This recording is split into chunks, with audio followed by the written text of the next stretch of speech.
Salut à tous, c'est Julien Ponce et bienvenue pour un nouveau tuto sur Luminar 2018. On va faire une petite vidéo pour voir comment lisser la peau sur un portrait. Il y a plusieurs façons de le faire, mais il y en a une qui est relativement rapide et je vais juste vous donner quelques astuces parce qu'il y a un preset qui est fait dans Luminar et je le trouve un peu violent, donc j'ai envie de moduler un petit peu les choses et de vous donner quelques conseils. Donc je vais juste vous l'ouvrir avant de tiens l'image vite fait, donc hop, petit coup de barre d'espace, et c'est un portrait qui a été pris en studio avec une lumière qui est assez douce. Il y a beaucoup de lumière, mais la lumière est assez douce dans le sens où c'est une boîte à lumière, une softbox positionnée très près du modèle. Pour autant, il y a beaucoup de définition sur cette photo et on va peut-être lisser un tout petit peu la peau et peut-être aussi au passage faire un petit dev pour enlever l'éclat, ce qu'on appelle un hotspot, donc c'est légèrement surex sur le visage. Donc on va glisser ça sur Luminar 2018, donc j'enregistre avec la dernière version au moment où j'enregistre cette vidéo, donc je ne sais pas quand est-ce que vous allez regarder, mais c'est une 1.1.1 quelque chose. Et juste pour mes amis qui sont sur Windows, j'utilise moi-même les deux systèmes, hein, PC et Mac. La version 1.1.1, donc les dernières, va enfin apporter le support du TIFF 16 bits. Le problème, c'est que quand ils sortent une nouvelle mise à jour, ils disent pas forcément les toutes petites updates comme ça. C'est-à-dire que par exemple, le coup du TIFF 16 bits, ça fait un moment que j'ai pas utilisé Luminar sur Windows, ça fait un mois et demi.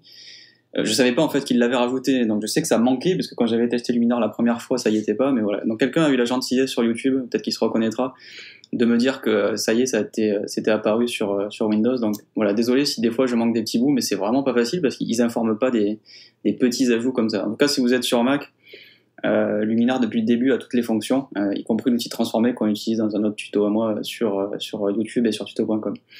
Donc on a dit, on va mettre une lumière peut-être un petit peu moins forte, donc en gros c'est adoucir l'hotspot et adoucir la peau. Comment on fait? Donc déjà, vous savez qu'en bas il y a des paramètres prédéfinis classés par catégorie, on a une catégorie portrait et on retrouve plein de trucs ici, enfin plein de trucs, il y en a 7, et ils sont tous, je suis désolé mais ils sont tous plus kitsch les uns que les autres, c'est inutilisable, même si on veut faire un smooth portrait, quand on va cliquer là-dedans, voilà, ça donne un truc ça fait sauter tout le piqué de l'image, on perd toute la texture des cheveux. La peau est complètement soft, on a l'impression d'être dans un vieux flashback ou clip des années 80. Le fond a été rééclairé au passage aussi, bref, ça va pas du tout. Donc je peux même pas vous conseiller de partir de là en fait, parce que c'est vraiment pas bon du tout. Et je suis d'ailleurs au passage assez critique vis-à-vis des presets qui sont donnés. C'est très très marqué en fait, tous les presets qu'ils donnent, moi d'ailleurs d'habitude je cache la barre des presets, tous les presets qui sont donnés de base par Skylum sont vraiment un peu kitschouilles et en tout cas sont trop forts quoi. Donc je sais qu'on peut les doser évidemment, donc on peut diminuer avec la glissière d'ailleurs en bas de 0 à 100%, l'application d'un pré-réglage, d'un paramètre prédéfini, mais bon franchement moi je trouve ça too much, et puis j'ai envie de vous expliquer comment je ferai à la main. Donc en gros sur ce calque, soit on peut rajouter un calque par-dessus, un calque de réglage et mettre des filtres dessus, soit travailler à même l'image que l'on a ouverte. Là, pour les besoins de cette vidéo, on va faire simple, on va travailler direct dessus. Et on va faire un développement RAW, et on va rajouter un structure. Et en fin de processus, on fera un virage partiel, histoire de venir donner une ambiance à notre image. Alors, développement RAW, quel est son job? Son job est de calmer un tout petit peu les hautes lumières. Vous voyez ici que je vais pouvoir retrouver des valeurs. Si je vais à -100, je vais vraiment faire retrouver des valeurs sur les hotspots et on va retrouver trop de détails, on va faire apparaître trop de défauts sur la peau, donc un petit truc autour de -20, -30, voilà, hop, et vous vous rendez compte que le problème c'est au niveau de la poitrine, du haut de la poitrine, où on fait apparaître une ombre là où il n'y en avait pas. Donc le but du jeu, ce serait en fait de masquer ce truc là. Alors vous voyez que quand je survole développement RAW, j'ai pas l'option de masque ici, malheureusement. Donc c'est là le seul cas où vous pouvez peut-être avoir l'intérêt de venir mettre développement RAW sur un calque au-dessus, éventuellement. Ou alors, on pourrait essayer de venir trouver un autre réglage qui nous permettrait de faire sortir haute lumière. Alors quand on descend, on voit qu'on a ton clair, ton foncé. Et alors je vais revenir à haute lumière à 0, juste pour retrouver l'image de base, on va afficher un ton clair, ton foncé. Et quand je descends, je me rends compte que ton clair, ton foncé, il a l'option, lui, de faire un masque. Et il a aussi une glissière haute lumière qui fait une partie du boulot, qui ne le fait pas de la même façon, c'est un tout petit peu plus discret. Donc soit vous passez par là, et ça vous convient parce que c'est moins fort que haute lumière de développement haut, et on s'arrête là. Soit vous faites aussi un masque là-dessus, et dans ce cas-là, moi ce que je ferais, c'est que je prendrais le petit coup de pinceau, et je mettrais pinceau, et je lui dirais, ben voilà, l'endroit où j'ai envie d'appliquer l'effet. Donc ce qu'on va faire, c'est qu'on va prendre tout le visage, et vous voyez que là c'est pas mal, on retrouve de la matière juste sur le visage, sans pour autant venir atteindre le reste du corps. C'est un peu too much, puisque ça fait du coup vraiment une différence d'éclat, mais on va juste, voilà, une fois que le masque est fini, non pas se mettre à moins 47, mais calmer un peu les choses, et se mettre à moins 25. Et là c'est pas mal. Vous pouvez voir le avant et le après, voilà, ça vient juste enlever l'éclat de lumière qui est un peu trop fort sur ton foncé, ton clair. Alors si je voulais mettre développement RAW, le faire avec développement RAW, donc on va l'enlever là-haut de l'image, on va créer un calque de réglage avec ajouter un nouveau calque de réglage. Et le calque de réglage, lui, on peut lui mettre un développement RAW, donc jouer avec haute lumière, et on pourrait maintenant lui aussi le masquer, donc le calque de réglage, pour compenser le fait qu'on ne peut pas masquer le filtre. Vous savez qu'on peut masquer les filtres, on peut masquer les calques de réglage. D'ailleurs, j'ai fait une formation complète où j'explique tous ces trucs-là, hein, où j'explique tous les filtres un par un, j'explique tout le fonctionnement des calques de réglage et de travailler à même les filtres, etc. Donc c'est sur tuto.com, vous avez le lien dans la description sur YouTube, vous le trouverez facilement sur tuto dans la catégorie Luminar 2018 ou via mon profil, mais là je pars du principe que vous connaissez un peu les bases de Luminar quand même. Donc je vais faire un petit peu des deux, donc je vais me mettre à moins 12 et je vais là aussi faire un masque pinceau pour dire bah, je veux que ça ne s'applique que sur le visage. Et on va donc du coup pouvoir corriger comme ça le hotspot de manière assez simple. Et ce qu'il faudrait faire en fait sur cette photo, c'est ensuite travailler les différences de ton. Vous voyez que la peau, avec les différences de lumière, n'a pas une teinte uniforme, on tire un tout petit peu vers le jaune. Donc je vais peut-être là-dessus mettre un tout petit peu de balance. Alors ça s'est rafraîchi d'un coup, donc c'est parti sur le bleu. On va se mettre autour de moins 10. Voilà, pour que le visage ait une teinte qui soit en accord avec le corps, parce que là c'est quand même un peu fort.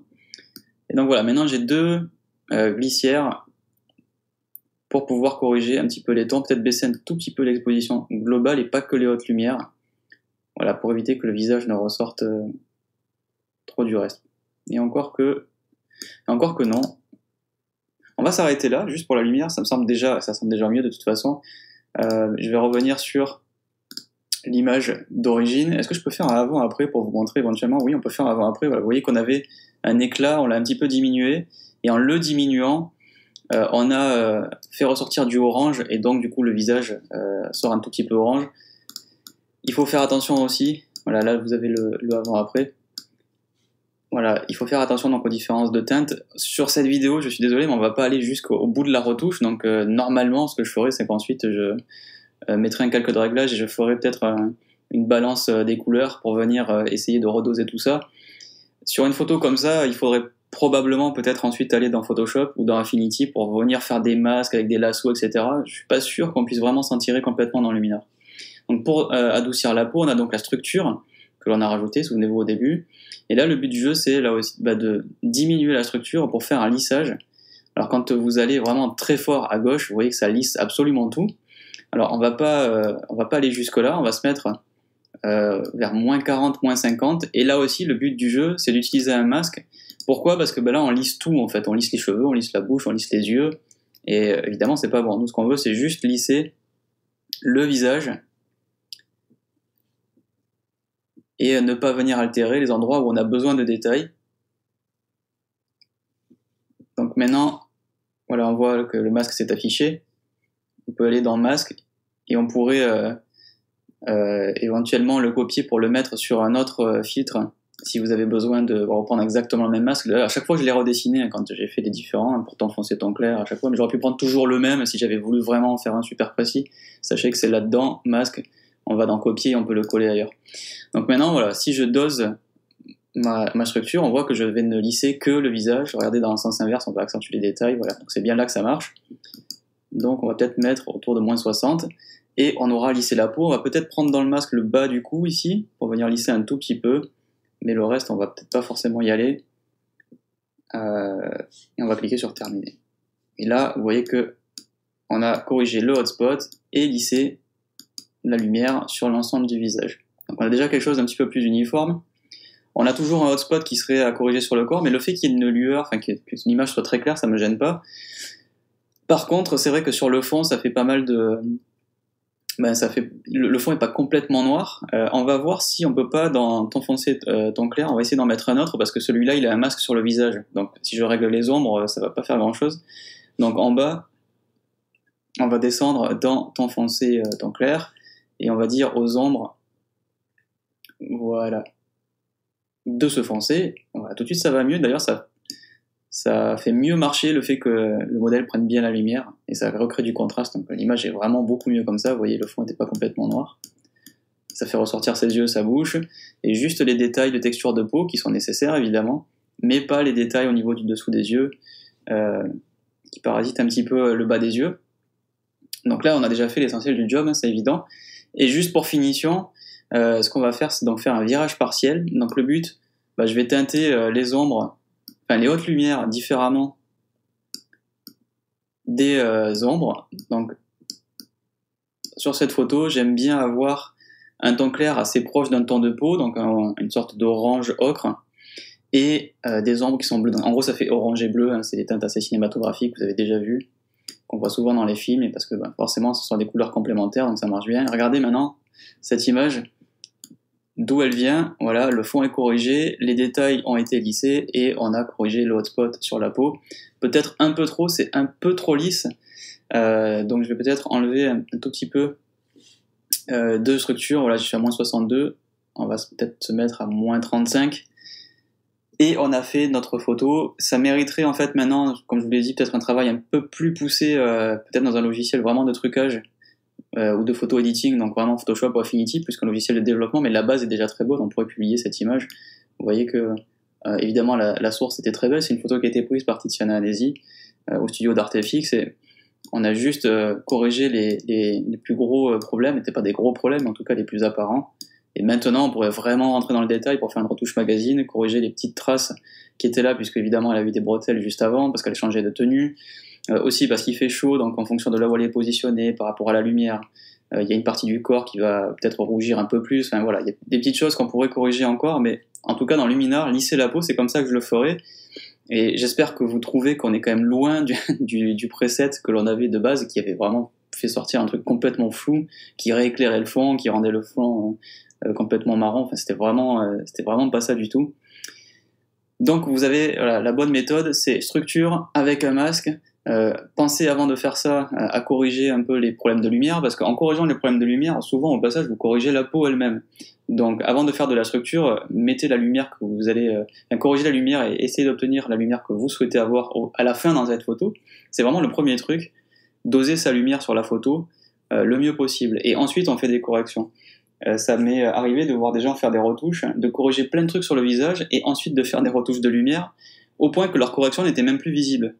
Donc en gros, ils ont fait les corrections pour rien, parce que s'ils avaient commencé par faire des corrections de lumière, les défauts seraient disparus d'eux-mêmes, et en tout cas une partie ou une bonne partie des défauts seraient disparus d'eux-mêmes, et il n'aurait pas été nécessaire de les corriger au correcteur, au tampon, à ce que vous voulez. Donc d'abord, corrigez la lumière, et ensuite les défauts qui restent, vous les enlevez, vous les lissez. Donc là, ça peut être avec de la structure, mais ça pourrait être aussi à coup de correcteur ensuite plus tard dans Photoshop. Donc voilà comment on pourrait faire ça dans Luminar. Si vous voulez apprendre un peu mieux comment fonctionne chaque filtre et comment fonctionne Luminar pour le développement, donc avec les masques, avec les calques de réglage, etc., j'ai donc la formation complète dont je vous ai parlé un peu plus tôt. J'ai aussi plein d'autres tutos gratos qui sont sur ma chaîne YouTube, donc je ne sais pas où vous regardez là maintenant tout de suite, mais si vous êtes sur YouTube, vous avez une playlist qui concerne Luminar, qui concerne d'ailleurs les logiciels Skylum, il n'y a pas que Luminar. Et vous avez la catégorie Luminar dans tuto.com. Donc pour me trouver sur tuto.com, c'est assez simple. Quand vous allez dans le moteur de recherche en haut, vous tapez Julien Ponce tout attaché, et vous tombez sur cette page, donc la page Mon profil tuto.com. Et dans le logiciel, il vous suffit évidemment de défiler et d'aller chercher Luminar, et vous allez avoir les autres tutos que j'ai réalisés pour Luminar qui vont s'afficher. Vous y trouverez donc la formation complète, mais aussi des autres tutos gratuits. J'ai parlé de noir et blanc, j'ai parlé de paysage, j'ai parlé de comment incruster son logo. Donc suivant quand vous verrez cette vidéo, il y en aura sûrement d'autres, puisque là j'enregistre début 2018, donc Luminar étant sorti fin 2017, il y en a quelques-uns. Peut-être que si vous voyez cette vidéo courant 2019, il y en aura peut-être 30, puisque j'en sors vraiment très très régulièrement. N'hésitez pas à vous abonner sur YouTube, n'hésitez pas à me suivre sur tuto.com. Si vous avez des questions, vous pouvez passer soit par les commentaires YouTube, soit par ma page Julien Ponce UK, donc facebook.com/Julien Ponce UK. Vous aurez un petit générique là juste après qui va vous donner le lien vers les réseaux sociaux, ou le salon d'entraide sur tuto.com où je peux intervenir, mais aussi des autres clients de tuto.com qui peuvent vous venir en aide. C'est un peu plus communautaire, donc c'est assez pratique.